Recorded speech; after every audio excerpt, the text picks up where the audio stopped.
Bonjour et bienvenue dans ce nouvel épisode de la Robe numérique. Aujourd'hui, on va parler ERP, BPM, CRM. Et si ces termes obscurs vous effraient, je vous invite à rester avec nous car il se pourrait bien que vous ayez déjà eu affaire à eux au quotidien dans votre organisation, votre entreprise. L'ERP, c'est un logiciel de gestion qui permet d'accompagner les métiers d'une entreprise, par exemple, dans leurs tâches quotidiennes. Tandis que le BPM est une solution qui coordonne les processus métiers, notamment en automatisant des tâches répétitives. Et enfin, le CRM permet, lui, de gérer la relation avec les clients et les prospects. Alors voilà, maintenant que tout est plus clair pour vous, je vais pouvoir vous présenter Axelor, qui est un éditeur français qui a été fondé en 2014 et qui a mis au point l'une des seules plateformes open source intégrant un ERP complet, des outils low-code, voire no-code, et plus de 1000 objets ou applications métiers prêts à l'emploi. Pour vous en parler, j'accueille Pierre Couder, qui est responsable BPM chez Axelor. Bonjour Pierre et merci d'être au micro de la robe numérique. Bonjour et Alors, merci de m'accueillir. merci en tout cas d'avoir accepté l'invitation. Aujourd'hui, j'ai envie de poser une question d'abord, un peu générale. Pourquoi ces outils sont devenus indispensables pour les organisations et pour plus particulièrement pour les entreprises?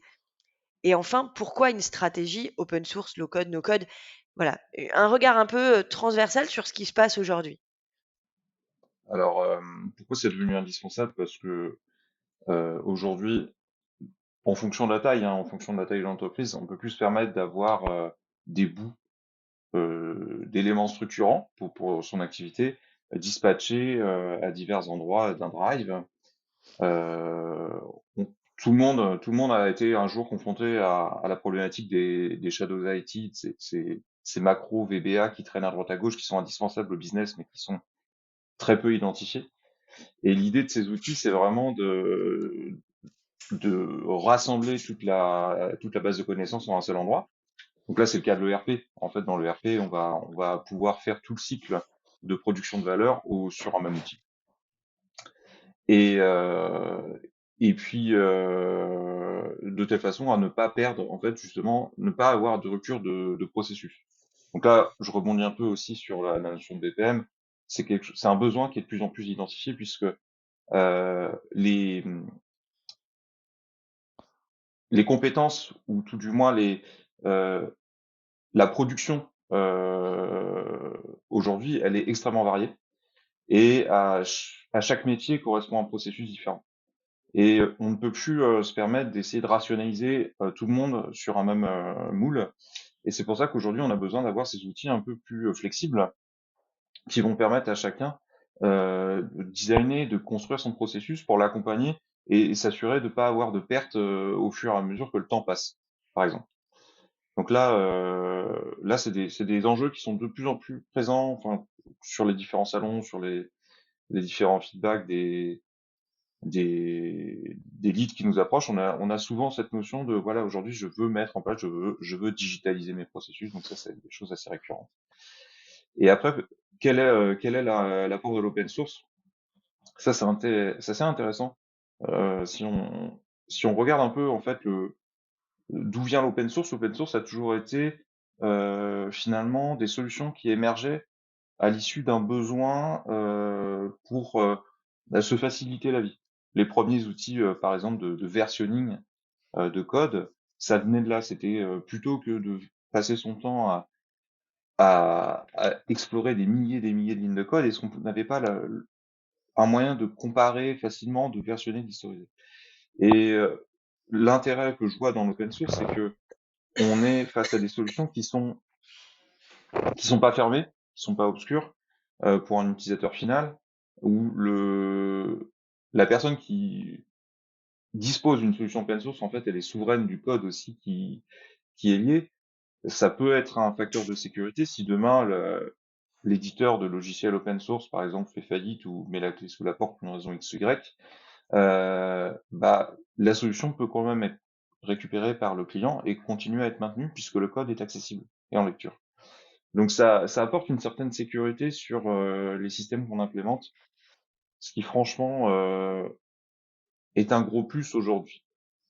Et c'est de plus en plus valorisé, c'est extrêmement apprécié par le service public, par exemple, puisque bah, forcément, il y a cette notion de souveraineté du code derrière. Donc voilà, c'est des enjeux qui sont, c'est aussi une façon de voir le monde de l'IT qui est assez en vogue, se dire voilà, on arrive dans de l'open source.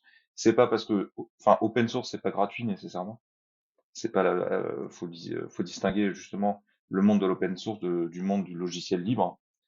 Et, euh, et les gens commencent à se rendre compte qu'on peut proposer des solutions open source et quand même avoir un business model stable derrière. Alors justement, c'est exactement de ça dont on va parler. Aujourd'hui, est-ce que tu pourrais nous présenter, bah, du coup, bon, le RP, le CRM, je pense que tout le monde connaît, et donc plus on va plus parler, du BPM. Est-ce qu'aujourd'hui, tu pourrais nous donner un cas d'usage, d'une implémentation, d'une solution BPM, d'outils qui ont été mis en œuvre pour qu'on comprenne bien ce que tu exprimais, c'est-à-dire cette transversalité, le fait d'avoir des process qui soient numérisés et qui permettent de ne pas forcer tout le monde à avoir le même process, mais bien respecter les process de chacun, tout en centralisant un ensemble d'opérations. Est-ce que tu peux nous donner quelques cas d'usage, que tu as un ou deux que tu aurais rencontrés? Cas- le cas le plus classique, le cas pour lequel on se fait contacter assez régulièrement, c'est des cycles de validation. Aujourd'hui, quelle que soit la structure, on a toujours cette façon de penser la société de manière très pyramidale, où il y a toujours un moment donné, une demande, ou tout du moins un besoin qui est émis et qui doit être soumis à un cycle de validation de N profondeur.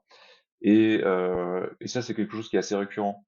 L'intérêt, c'est à partir du moment où une demande a été émise, on va pouvoir à la fois accompagner l'utilisateur via des BPM, justement accompagner l'utilisateur dans la saisie de la donnée et piloter aussi la façon dont la donnée est saisie, à quel moment, enfin voilà, faire assez rapidement ressortir des indicateurs, parce que pas perdre de perspective que dans BPM, il y a process management.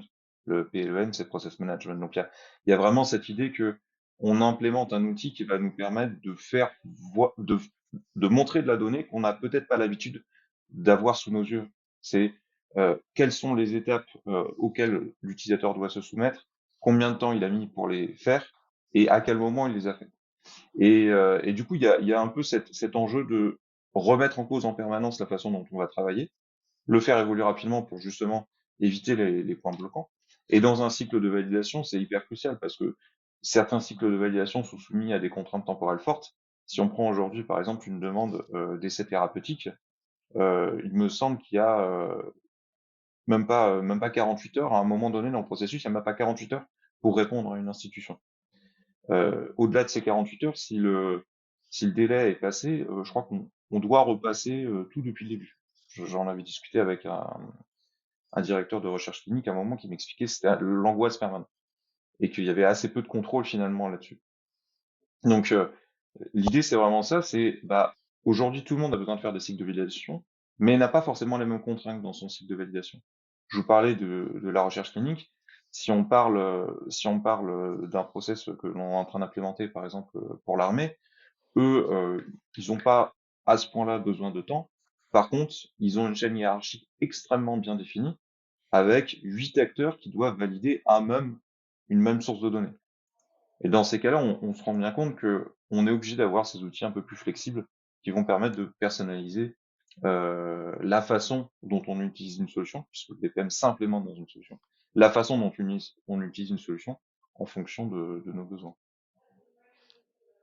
Et tu vois ça, donc là tu nous parlais, est-ce que tu vois ça dans d'autres industries? Est-ce que par exemple, tu nous parlais du secteur public, c'est, le cas d'usage, dans le secteur public, ce serait quoi? Le cas d'usage, c'est on travaille actuellement avec des conseils départementaux et c'est des demandes d'intervention. Ils vont faire des demandes d'intervention parce que dans une crèche, il faut déplacer des meubles, il faut faire un déménagement. Et ben, c'est une équipe spécialisée dans le déménagement qui doit réaliser cette intervention. Néanmoins, ça reste le directeur de crèche qui fait sa demande d'intervention auprès du conseil départemental. Et de la même manière, le lendemain, ils veulent peut-être faire une demande d'achat de fourniture. Donc dans ces cas-là, il faut 1000 couches qui doivent être livrées dans les 24 heures. Bah, c'est pareil, on s'appuie toujours sur la même solution, on s'appuie sur les mêmes objets métiers. C'est juste que le cycle de validation va être différent. C'est pas les mêmes équipes qui vont intervenir, c'est pas les mêmes acteurs. Donc ce que tu veux dire, c'est que en gros, dans l'outil que vous proposez, tu vas pouvoir paramétrer un certain nombre d'hypothèses qui sont liées à des cas d'usage que le client te remonte. Donc là, dans les deux exemples que tu nous donnais, dans les deux cas, c'est des demandes. Elles émanent d'une organisation à destination d'une autre, donc d'un service par exemple à un autre. On Mmh. pourrait imaginer plusieurs hypothèses. Et ça doit atterrir sur la table, le bureau de l'un, enfin, de la bonne personne en fait, pour que la C'est demande soit ça. traitée correctement. Donc, ce que ça évite aussi, c'est du coup les demandes qui viendraient par plusieurs biais différents et du coup, bah, d'en louper forcément, puisque s'il y en a une qui est arrivée par téléphone, par mail, par SMS, par l'accueil, c'est ça en fait que vous venez couvrir. En fait, enfin, la force de l'implémentation des processus, c'est qu'on va cartographier un modèle de processus. Ce modèle de processus, il est issu d'une analyse de l'existant, du besoin, des méthodes de travail. Il y a toute une partie de business analysis qui se fait en amont. Et à l'issue de quoi, on est capable de proposer un modèle qui se veut suffisant pour couvrir tous les cas d'usage auxquels vont être confrontés les utilisateurs finaux. Une fois que une fois que ce modèle est implémenté, il va être déployé dans l'application et il va permettre de s'initialiser, quelle que soit en fait la source ou quelle que soit euh, la condition, tant qu'elle a été définie dans le modèle. L'intérêt, c'est que bien qu'on puisse avoir plusieurs sources de données, elles ont été modélisées, et à un moment donné, on va faire un boulot, on va réussir tout du moins à recanaliser tout ça dans une logique que l'on a définie pour s'assurer que c'est correctement dispatché. Après, quel est l'utilisateur? Donc ça, c'est en fonction de l'outil de modélisation de processus. Euh, c'est pas forcément les mêmes noms ou les mêmes façons de faire, mais la logique restera toujours la même. C'est on a des règles, on pose des règles dans notre modèle, et ces règles s'exécutent au fur et à mesure que euh, la demande, l'objet, peu importe, le contenu navigue entre les différentes étapes qui ont été identifiées dans le modèle. Ça évite effectivement de perdre de l'info, puisque l'info, on a toujours un moment, on sait à n'importe quel moment dans quel état elle se trouve. Éventuellement, c'est un état qui peut être référencé chez un utilisateur, donc on peut aussi savoir quel est l'utilisateur qui est en charge de l'information à un instant T. Et, et surtout, on peut rendre compte assez aisément aux demandeurs, par exemple, de savoir, bah oui, voilà, ma demande, je l'ai faite il y a 3 semaines. Où est-ce qu'elle en est? Chez qui? Et pourquoi est-ce que ça bloque?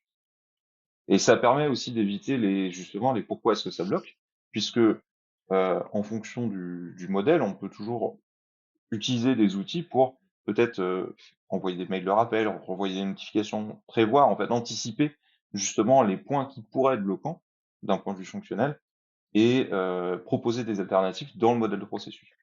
C'est une vision assez particulière, mais qui marche bien. Alors, tu parlais du fait que quand vous avez ce type de demande, vous commencez par faire des cartos de processus. Est-ce que ça veut dire qu'il faut avoir déjà une maturité, ou est-ce que toutes les organisations, heu, peuvent, finalement, utiliser ce type d'outils? Alors, ça dépend.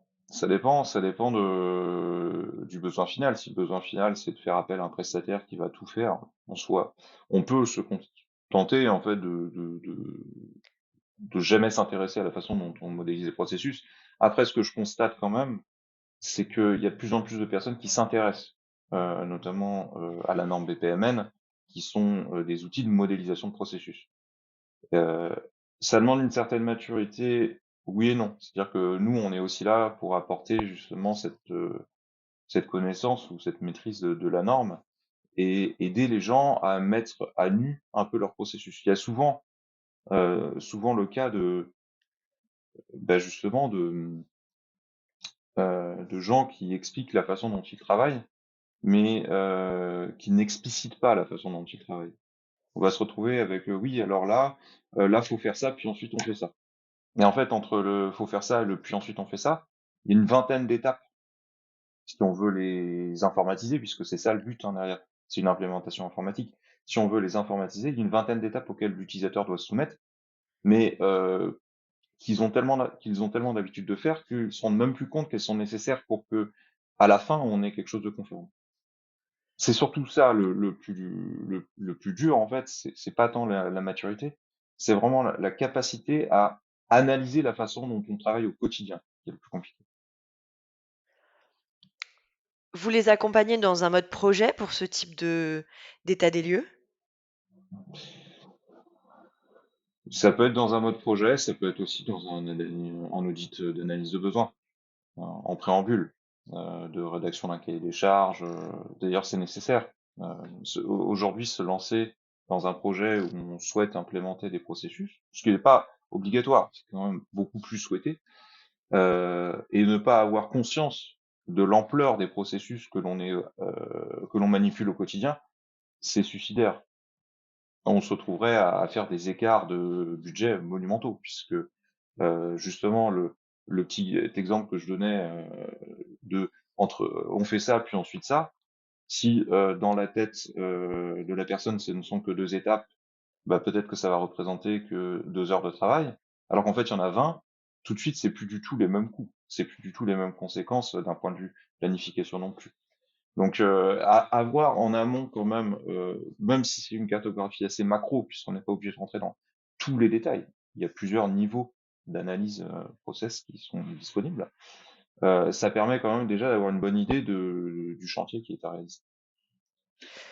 Et dans le cadre donc de votre outil, euh, vous êtes actuellement, enfin, ce sont des solutions qui sont déployées en local chez le client, ou est-ce qu'on est sur du full web? Est-ce que c'est mixte? Comment j'ai accès aujourd'hui à mon outil si je passe par vous? C'est full web. Aujourd'hui, notre solution, elle est full web. Après, plusieurs options. Soit effectivement, le client souhaite faire du on-premise. Dans ces cas-là, il va être en gestion de l'hébergement de la solution sur ses serveurs.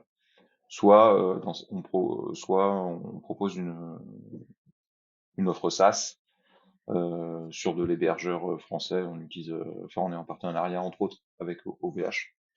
Donc là, c'est vraiment en fonction des besoins du client. Une grande majorité de nos clients souscrivent à l'offre SaaS, ce qui est beaucoup plus pratique puisque toute la gestion serveur elle est portée par nous. Mais certains clients, pour des raisons de sécurité, je citais l'armée tout à l'heure, eux, c'est du on-premise et il n'y a pas d'alternative possible, Il n'y a pas de négo. vu la donnée qui... Non, bah non, il n'y a pas trop de négociations. OK. Mais donc cette agilité-là, enfin, et je pense que c'est pour ça que je veux le souligner, c'est aussi, avoir une solution qui s'adapte vraiment aux contraintes, sectorielles de finalement du client. Être en Mais c'est, capacité d'avoir quelque chose qui soit on premise pour, des organisations de type, armée, puis des secteurs hypersensibles. bah c'est la force du low-code, à vrai dire. Et c'est la philosophie de notre solution. Aujourd'hui, on vend une plateforme, une application low-code. Et qui dit low-code dit capacité à rapidement s'analyser, à rapidement s'adapter. Si on analyse un peu la diversité clientèle que l'on a, on se rend bien compte qu'on on n'est pas sur une solution qui est générique. Parce que entre ThyssenKrupp, qui sont dans la production pure, et Cdiscount, qui sont pas du tout dans la production, ce sont quand même deux clients, et néanmoins, ils utilisent la même solution de base qui est Accelor. Et c'est là où il y a un grand intérêt d'avoir justement ces outils low code, c'est que bien que les métiers soient différents, on peut adapter très rapidement, à moindre coût. Enfin, le délai entre justement une solution qui serait un peu plus rigide, hard codée, et une solution low code, c'est un facteur 10. On va retrouver un facteur 10 entre le temps de développement low code et le temps de développement sur du classique. Et c'est ça aussi qui séduit. C'est les gens qui nous contactent, enfin, les clients qui travaillent avec nous, sont séduits par cette approche de se dire, si demain j'exprime un nouveau besoin, et qu'il n'est pas présent dans la brique des applications déjà existantes, c'est pas grave, je vais pouvoir rapidement le voir dans mon application en production. Alors que ce soit sur de l'objet pur, hein, avec justement des différents formulaires, des nouveaux formulaires, ou même avec derrière des processus, des nouveaux processus à implémenter. Tout est disponible et tout est manipulable via cette application low code. Est-ce que ça nécessite d'être, beaucoup formé pour, la prise en main de l'application et le fait de rajouter de manière autonome un processus, par exemple? Euh, J'ai dit alors beaucoup dans ma question, mais j'ai dit: «Est-ce que c'est beaucoup de formation?» Ou est-ce non, qu'une connaissance, voilà, sommaire suffirait? le plus important, c'est de bien connaître son métier. C'est pas tant de connaître le code, enfin bref. Moi, quand je suis C'est un rentré vaste chez Axel, sujet ça. ouais, quand je suis rentré chez Axelor, je savais pas faire d'informatique, enfin, presque pas. Et aujourd'hui, je code. Donc, et j'ai appris assez rapidement.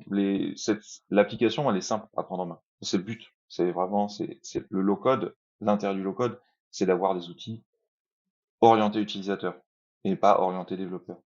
Donc, aujourd'hui, il y a deux niveaux. Il y a, dans le low code, il y a toujours une part de 20% de code qui reste possible à faire. Euh, Néanmoins, ce qui va intéresser les utilisateurs, c'est la partie depuis l'interface, qu'est-ce que je peux modifier. Et ça, il n'y a pas besoin de savoir faire le code, puisque c'est justement derrière tout le framework, toute l'application, qui va gérer la façon dont les objets s'imbriquent les uns avec les autres, la façon dont les formulaires sont construits et la façon dont on déploie le processus. Donc aujourd'hui, demander à quelqu'un de modéliser son processus depuis l'application, non, il n'a pas besoin d'être technique. Par contre, il a besoin d'avoir une bonne capacité d'analyse fonctionnelle sur la façon dont lui travaille. Et c'est sans doute ça le plus difficile, hein. Avoir la capacité de recul, sur son propre métier, sur ses propres process internes, et de pas oublier des étapes, c'est ce que tu disais tout à l'heure. Exactement. C'est le plus difficile. Mais après, si c'est bien fait, le client est en autonomie complète. C'est l'objectif, c'est d'avoir justement aujourd'hui vendre une application low code no code, mais qui nécessiterait systématiquement l'intervention de l'éditeur ou de l'intégrateur, perdrait du sens par rapport au message initial. Aujourd'hui, ça coûte à peu près combien, ce enfin un produit comme un BPM par exemple pour, je dirais des structures qui cherchent des gains de productivité importantes, je pense notamment aux PME, pour qui 10-15 du temps gagné, chez des équipes peuvent être, enfin peut être clairement crucial. Alors chez toutes les organisations, mais je crois encore plus, dans ce type de structure. C'est quoi à peu près le tarif, que vous pratiquez? Bah alors, on a trois gammes tarifaires. On a, on a la gamme tarifaire qui intéresse le plus de monde, c'est la gratuité. La gratuité, ça a toujours un peu plus de saveur. Puisque on est une solution open source avec une licence AGPL, donc on a dans les briques open source, on a le BPM. Donc aujourd'hui, quelqu'un qui veut déployer notre application aura accès à cet outil-là. Bon, bien entendu, il y a pas de mise à jour, il n'y a pas de SLA, il n'y a rien, hein, c'est vraiment juste le code pur et puis après C'est une mise à débrouillez-vous. dispo. Mmh. Voilà.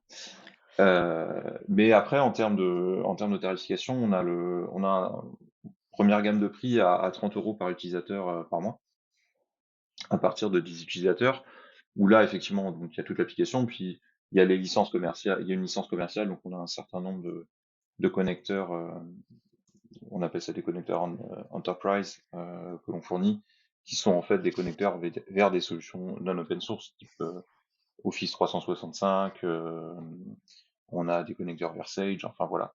Que Oui, eux, donc c'est pour le coup, interfaçable, avec c'est les outils qui seraient déjà en place dans l'entreprise. oui. Alors, c'est vrai, on n'a pas abordé ce point de vue, mais notre application, en tout cas, la façon dont elle est conçue à la base, c'est de pouvoir s'interfacer avec l'ensemble d'un SI.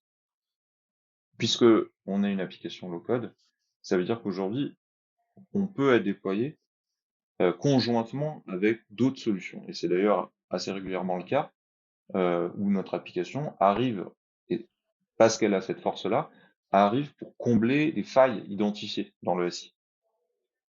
Donc cette notion d'interface, elle est assez forte. Elle est d'ailleurs tellement forte qu'aujourd'hui, on a même la possibilité de carrément définir des web services depuis l'application en live sans faire de redéploiement. Enfin, c'est des choses que l'on implémente chez certains clients où en fait, ils utilisent énormément les web services, mais ils les connaissent pas en amont, et le fait de pouvoir les faire en live, les modifier en live, les appeler, les réexploiter, c'est une de nos forces. Et puis pour le dernier tarif, donc là j'ai parlé de 30 € par utilisateur par mois, il n'y a pas tous les connecteurs à ce tarif-là, et puis il y a aussi des conditions d'utilisation. On a aussi le tarif à 50 € par utilisateur par mois, Enterprise Pro, qui lui permet d'accéder vraiment à toute la grappe de ce que l'on propose, les options de BI avancées, le fait d'avoir une instance de recettes dédiée, enfin voilà, on a ce genre de service supplémentaire par cette licence. Ok, très clair. On arrive à la fin du podcast. J'ai envie de te demander à quoi tu as envie de dire non aujourd'hui. Euh, j'ai envie de dire non aux initiatives politiques liberticides. Voilà. Tu veux Qui sont, développer? bah, j'habite à proximité de Place de la Nation, donc je suis assez au fait des revendications populaires, dirons-nous. Et, euh, et c'est vrai que ces derniers temps, euh, ma conception de la démocratie et, et, et les fondements qui ont constitué notre nation ont été largement ébranlés par ce que je pouvais constater depuis ma fenêtre. Voilà. Ok, ok, je comprends. Très bien. Et du coup, si on reste sur une note un peu plus positive, à quoi as-tu envie de dire oui? À quoi j'ai envie de dire oui? J'ai envie de dire oui aux nouvelles générations et à leurs revendications et à leurs motivations. Aujourd'hui, je constate que il y a un véritable éveil dans les générations futures, et je trouve ça génial de voir cette prise de conscience si tôt, alors que moi, à leur âge, j'étais préoccupé par beaucoup de sujets, mais certainement pas cela. Que ce soit sur l'écologie, sur la politique, sur le féminisme, je trouve ça génial. Ok, donc oui à l'avenir en fait, oui à la jeunesse, à l'avenir, au Tout à fait fait. d'ouvrir un peu les consciences plus tôt. Ouais, Ok, bon. Ça annonce des projets de société plutôt intéressants. bah, j'espère. Oui, voilà, faut dire ça. En tout cas, merci beaucoup Pierre d'être venu nous présenter Axelor. C'est une solution qu'on va suivre de près parce qu'effectivement, je pense que c'est l'avenir. En tout cas, et tu le disais très bien sur la fin quand tu parlais du fait de combler les trous, les failles de tous les outils qu'on peut avoir. Et finalement, il n'y en a aucun qui fait tout. Donc, avoir un outil qui vient et qui permet de combler et de mettre du liant autour des applications métiers qu'on a peut-être déjà et qui sont qui sont elles souvent d'ailleurs pas du tout no code et encore moins open source. Donc voilà, je pense qu'effectivement il y a un avenir. C'est pas la première structure qu'on reçoit qui fait du low code ou voire du no code, et je pense qu'en effet il y a un vrai besoin aujourd'hui sur le marché. Merci en tout cas, merci beaucoup d'être venu au micro de la Robe numérique et je te dis à très Bah, bientôt. à très bientôt. Au revoir.